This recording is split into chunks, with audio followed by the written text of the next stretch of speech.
have another vintage video for you. I haven't done one of these in a while. This is Artist Oil Permanent Pigments Modular Color. Permanent Pigments was one of the, I want to say, was one of the lower tier brands from the 60s, 70s, and possibly 80s. It's really hard to find information on the history of permanent pigments for some reason.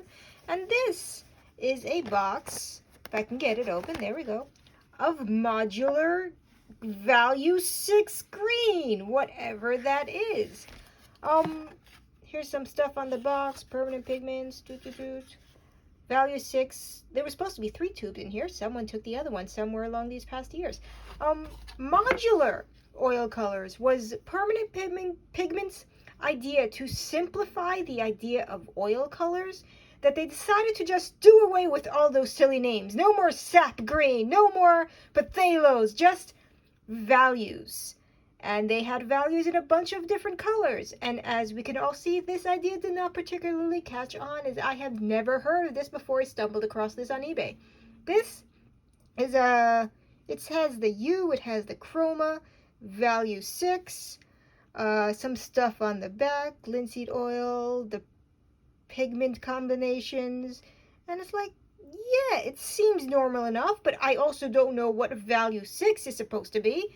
This tube is actually still sealed. It still has its, like, we're going to open this up and I'm going to, oh, that one's not the sealed one. The other one is the sealed one. This is the one we're going to be using. This is the one, yeah, see, it still has its old original thing. So there was a third tube here at some point, but my thing from eBay only came with 2. We are going to put this aside. And for this, since I have no idea exactly what value 6 is going to be, we got some Williamsburg Sap Green and some Michael Harding Bright Green Lake, like a bright and a not as bright, and that's what we're doing. And we're going to mix with some good old titanium white, and we're just going to see if this held up over the years, because some vintage paint does not. Winsor & Newton holds up for God knows what reason, but things like Grumbacher, I think, is one of the old ones from back in the day that just stiffens over the years, as technically oil paint has a shelf life of 30 years. So older than that, and I'm not sure how old this is. This is somewhere between the 60s and the 80s, and that is the extent of my information.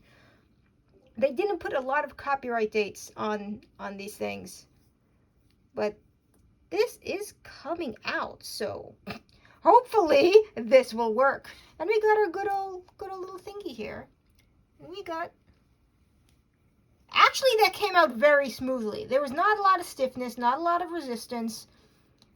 Okay, I might have to, I thought permanent pigments was like crap, essentially, because there's so much of it. It's a little stiff.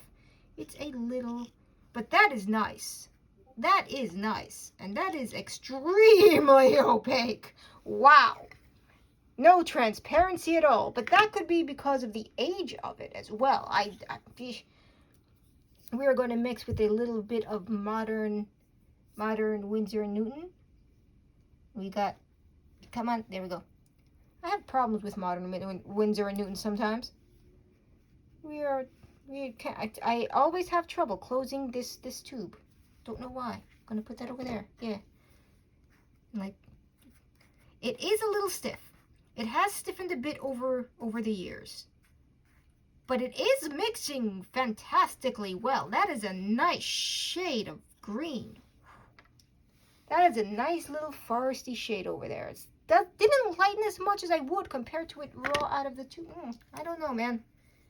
So right now I'm liking it.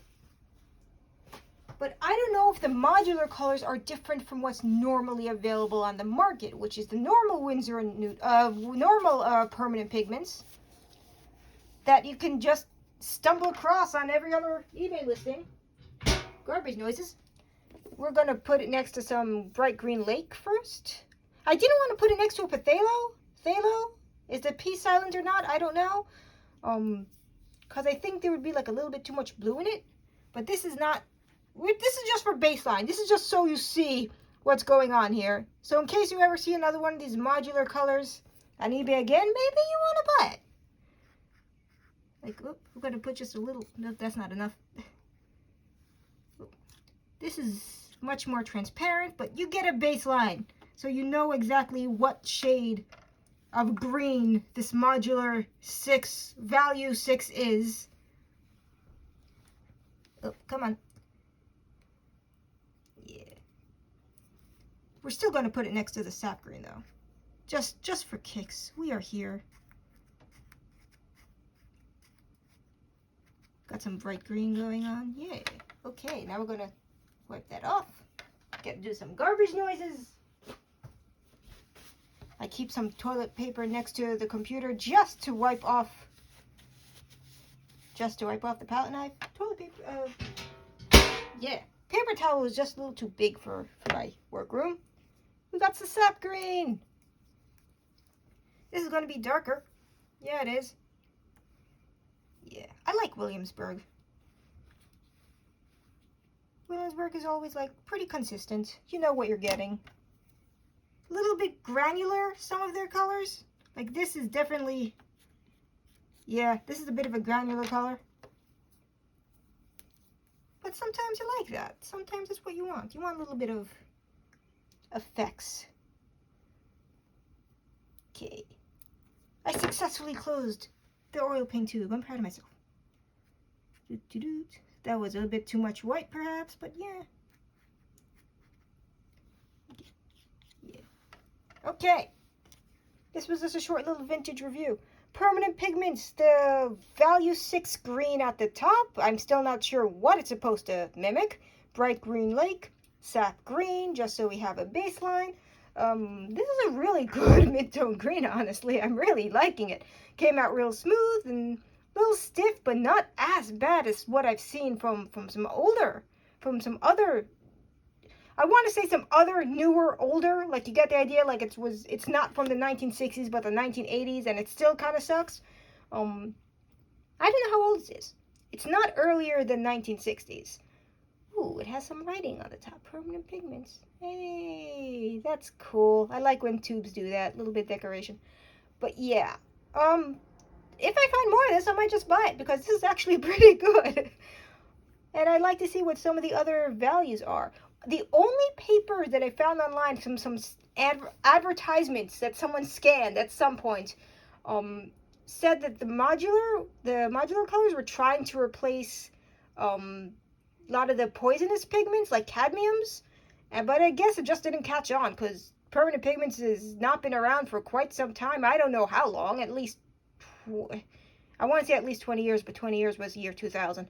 It hasn't been around for a while. This was big in the Permanent Pigments was big in the 70s. That is as much information as I could find. But yeah, if you manage to stumble across this on eBay, I recommend it. I'll have to get some actual Permanent Pigments that isn't a modular to test and see if it's anywhere on the same level. So that might be another vintage video in the future. But yeah, Modular Artist oil color, value 6 green, with a U of CAG and a chroma 12. Yeah, I should probably have looked up exactly what that is in other oil paint, but I'm a layman. I don't know shit about U and chroma. I did not go to art school, man. So yeah, thank you for watching. Have a good day, everybody. Goodbye.